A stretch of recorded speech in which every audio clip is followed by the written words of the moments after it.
Welcome, ladies and gentlemen, boys and girls, children of all ages. I am Sean Anderson, Most Valuable Podcast, and the upcoming segment is from our full Fast Break podcast that we recorded. And if you do want to check out that full podcast, head over to Blog Talk Radio /The Fast Break. You'll be able to find the full podcast over there.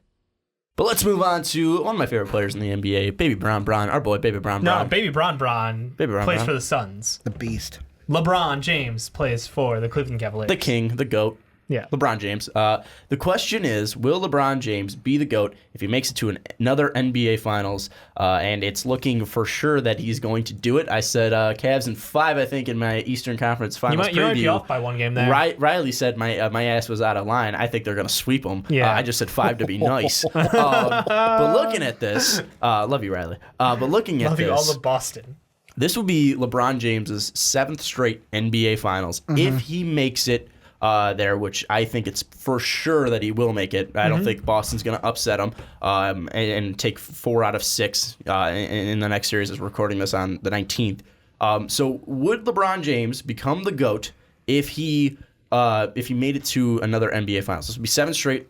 Michael is the GOAT in, I think, all of our eyes is right now. He made it to 6 NBA Finals. 6-0. That's Ricky's biggest. Three-peat, yeah, this is Ricky's biggest defense for it. And he Would have been 8 if he didn't go play baseball. Well, if he didn't have a gambling problem. Yep. So do you think that LeBron James could be in the question for you, Ricky, of becoming the GOAT? Because I know he definitely won't be the GOAT. No, he won't be the GOAT. And that's why I said question. The thing that I'm thinking of is... The discussion for you. Here's how I think of it. For me, the greatest of all time is Michael Jordan. Will always be Michael Jordan, 6-0. Unless someone does the same thing, goes like 7-0 or 8-0.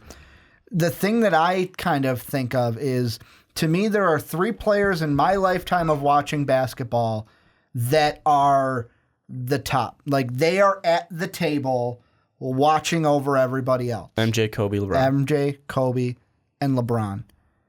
Will he be the best out of those 3? No. Michael's the leader of those 3, but they're kind of like the higher tier. They are the highest that you can get in the NBA. So what you're saying is the only way LeBron James could have become the GOAT was if he went undefeated in the NBA Finals. He went undefeated in the NBA Finals. He's also... It's like one loss, like that first loss in Cleveland would have been like, fine, you know what? I'll overlook that one. Oh, but gracious. Then he loses to Dallas after saying because that's the thing with Michael that, I mean, I always loved as a kid. Michael didn't have to come out here and say, not 1, not 2, not 3. No, Michael just showed you. Michael just showed you that he talked an incredible amount of shit on the floor. Yeah, while he was kicking your ass is basically what it was. The magic were, you're wearing 45, not the real 23. He came out with 23 the next game and kicked their ass. And I'm not saying LeBron doesn't have that same kind of attitude in his play. We're seeing it this year. LeBron goes Super Saiyan. We're seeing it this year. How about the fact that the only players to score 35 in 4 straight games was LeBron in 2017, and the last player to do it before him was LeBron in 2009, 8 years apart. And that's the thing. Like, and that's where I'm going with the 3 of Kobe, LeBron, and Michael, because they all have that. They all have it in them. But Michael just took it to the next level. What I want to ask Michael, it never turned off. What I want to ask you is, Michael is number 1. Who is, because I know you love Kobe. Is Kobe 2 then? I might put LeBron at 2 only because Kobe's body gave up and LeBron's body's not going to give up. So are we just basing this on career achievements? That's what I want to know. Is what defines the GOAT for you? Because for me, there's a lot of factors that could build into it. For me, it is I'm going to pose it with this question. If I had one player that I had to put my life on, this player wins a one-on-one game. So this is just a one-on-one, not 5-on-5, like a one-on-one or a 5-on-5, however you want to go. I have to put my life on it. They lose, I die.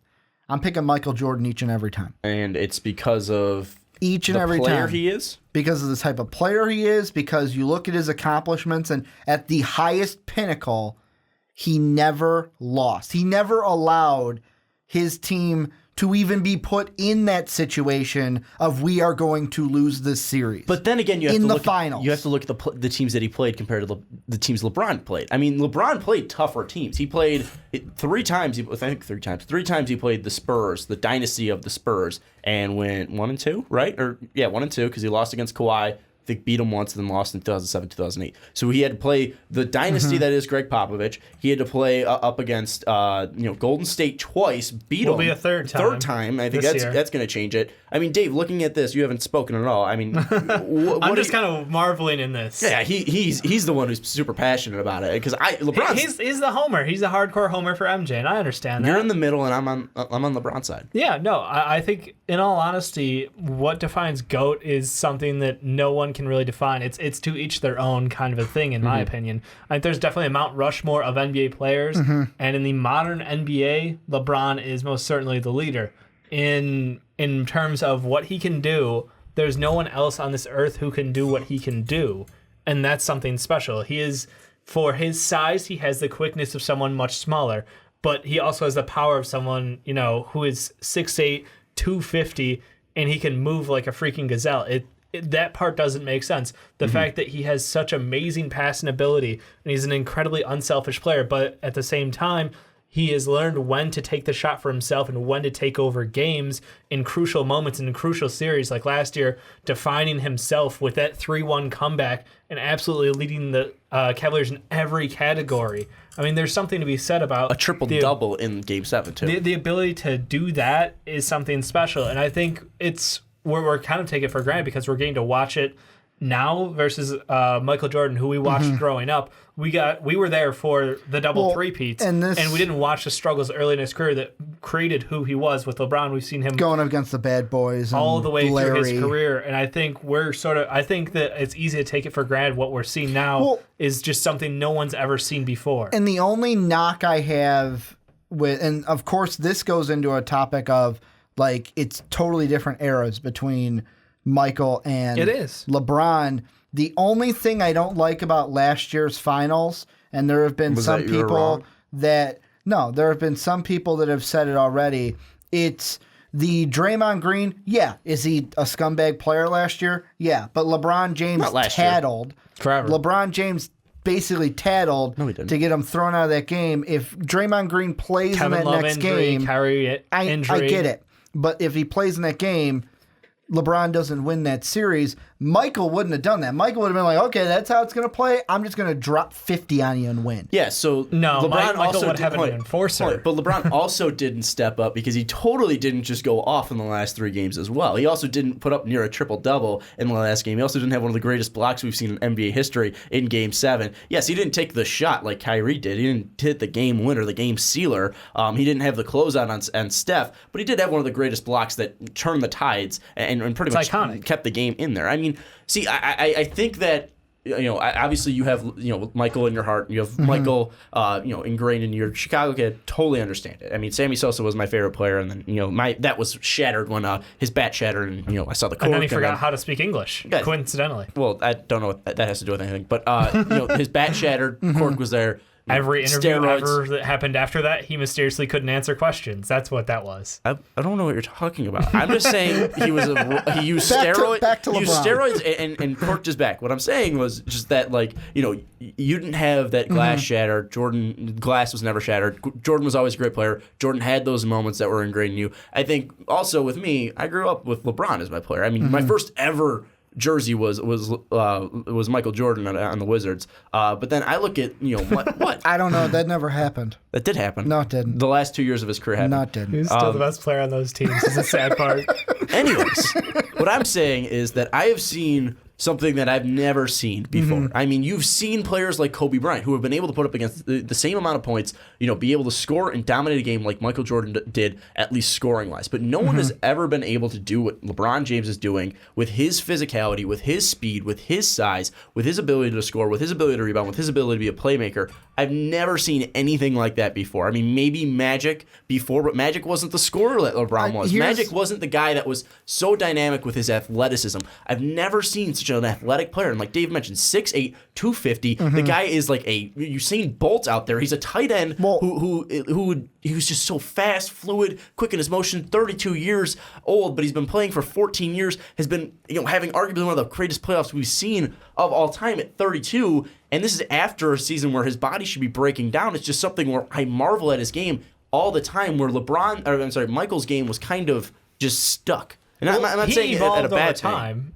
He did develop a shot, but it's something I was gonna more say he went from early He on. also didn't come out as like LeBron came out as #1 pick. This guy is going to be amazing. It was only Michael number Jordan. 3. Yeah. Nobody knew that it was going to be. Oh, this is going to be the greatest basketball player for the next couple decades. So, but LeBron's lived up to the hype. No, I'm not saying. LeBron's And that's the thing. I'm not trying to take anything away from LeBron James. Like, oh, he's a shit player. LeBron, but also, like Michael Jordan. No, is this I'm not because of saying your that. value on the championship? No, and another point I was going to bring up is a thing that I will think will always hurt LeBron when it comes to being compared to Michael Jordan. And this is, again, I know it's because of different eras, and players didn't do this when I was growing up in the 90s. Jordan stuck it out with one team for his entire career. Had a three-peat with basically one team. And then left that team. Then had a new team with new guys and still three-peated. But left his team because of personal issues. But he didn't go to it. Like, it wasn't the same thing. He walked out on his team. No. He didn't. He gave up on the sport. He didn't give up on the sport because you got to think of what was going on at the time. Fucking parents. What was going on? I'm sorry. His dad died. And the whole reason he left was, hey, I told my dad one thing I wanted to do was play baseball. And that's the whole reason he went to play baseball, is because of what happened with his dad.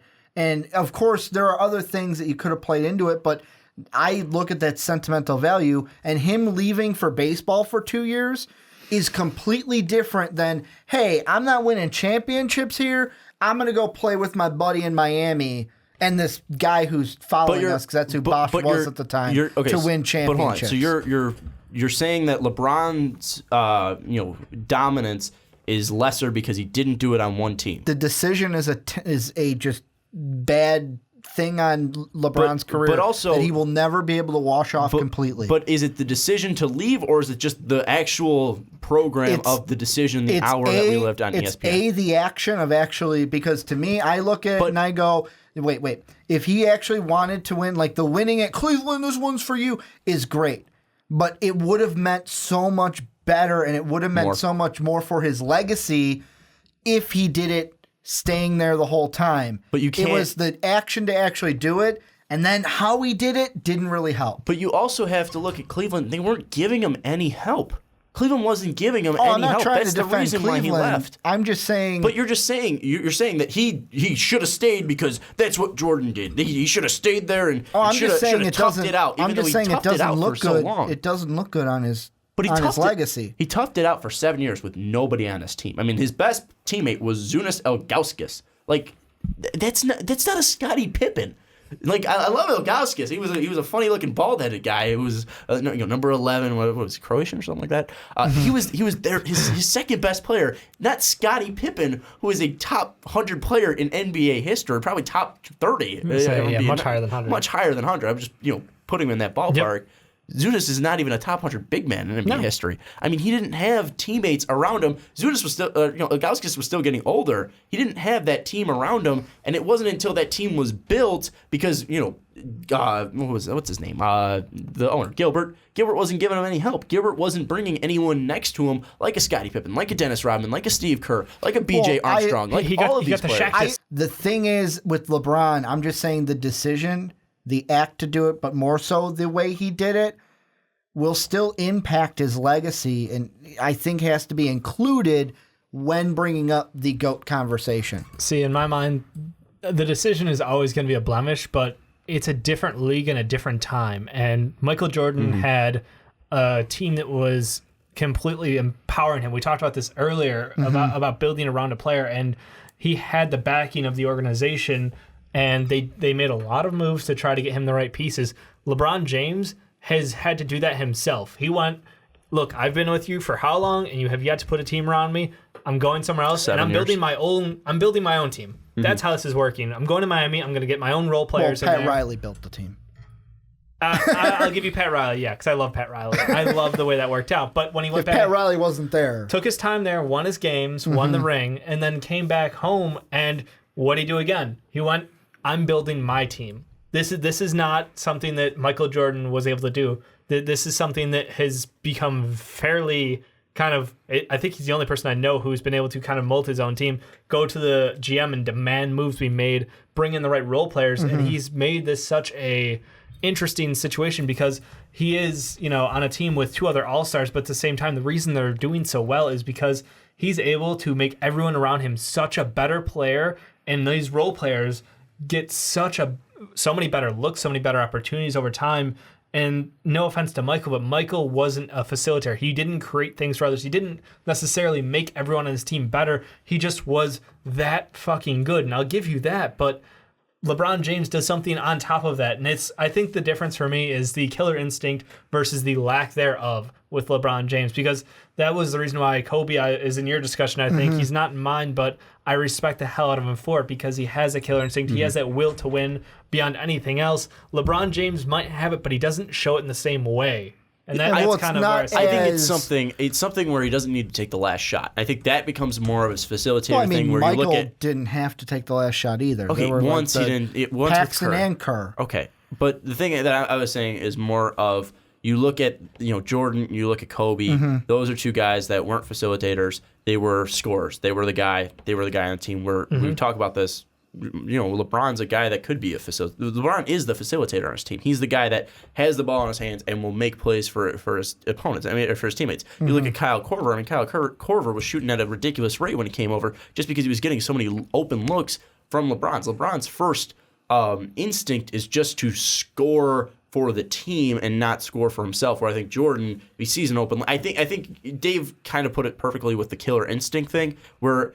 I think LeBron has a will to win, but he doesn't have that killer instinct. But I don't think that really hurts a player, especially in today's NBA. And I think, again, it probably goes to greatest player of all time. It's how am I going to mold a player? And if I'm going to take a body of anybody, take what they all encapsulate, not taking accolades altogether, because different NBA, different teams, different opponents, all of that. Yeah.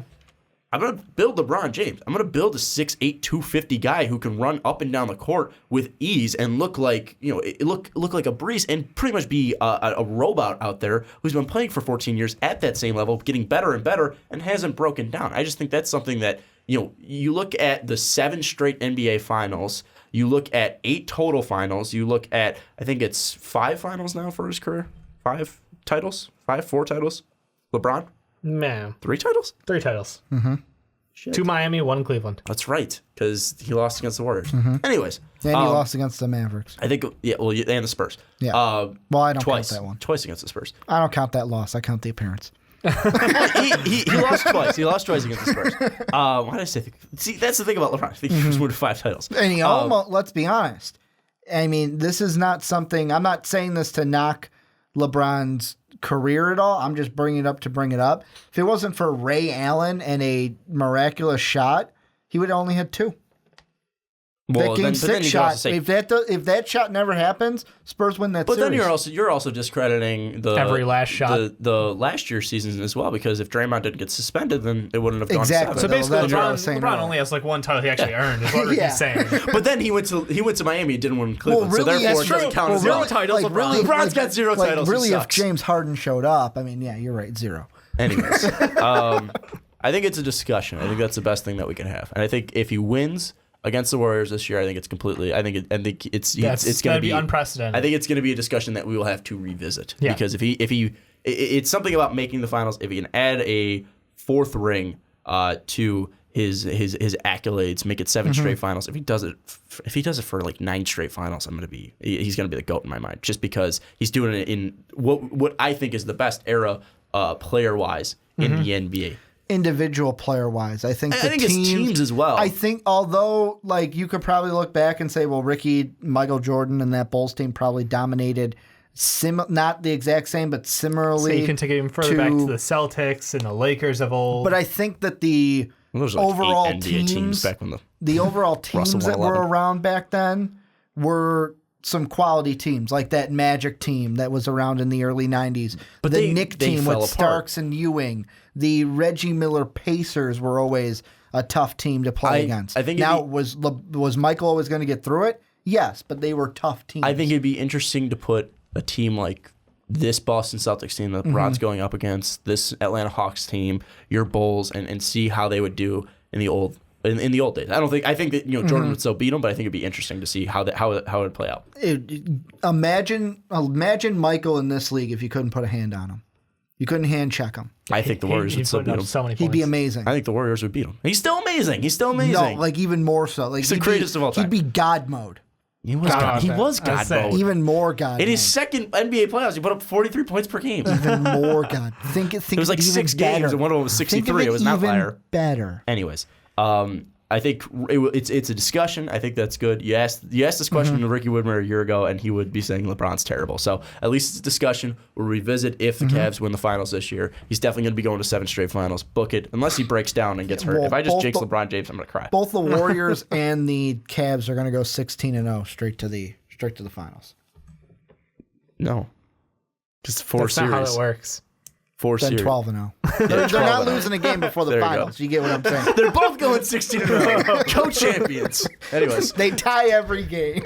Anyways, tell us what you think of this conversation down in the comments below. Can LeBron James be the GOAT if he makes it to another finals this year, 2016-2017 season? We'll probably revisit this if the Cavs win 2 straight. It's going to be interesting. Sorry about saying LeBron winning 5 titles. I'm off my rocker right now. This is the second hour-long podcast. It's okay. We recorded Math this is week. hard.